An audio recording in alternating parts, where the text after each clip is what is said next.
بسم اللہ الرحمن الرحیم، السلام علیکم ورحمۃ اللہ وبرکاتہ۔ رات کو جب آپ سونے لگیں تو جب آپ اپنے بستر پر جاتے ہیں تو بستر پر جب جاتے ہیں تو اس سے پہلے جو سنت طریقہ ہے وہ آپ کے سامنے میں بیان کروں گا۔ آپ کو کیا کرنا چاہیے، کیا پڑھنا چاہیے۔ سب سے پہلے تو جب بھی آپ بستر پر جائیں، بیڈ پر جائیں تو اپنے بستر کو جھاڑ لیا کریں، ہاتھ کے ساتھ جھاڑ لیا کریں۔ اس کے بعد آپ سونے کی دعا پڑھا کریں۔ دعا کیا ہے؟ بسم اللہ الرحمن الرحیم، اللہم بسمک اموت و احیا۔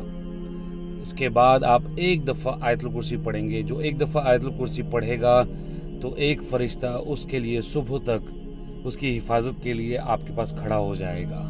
اس کے بعد سورۃ بقرہ کی آپ آخری جو 2 آیتیں ہیں انہیں آپ پڑھیں گے۔ جو ان 2 آیتوں کو پڑھے گا وہ اس کے لیے ساری رات کی عبادت سے کافی ہو جائیں گی۔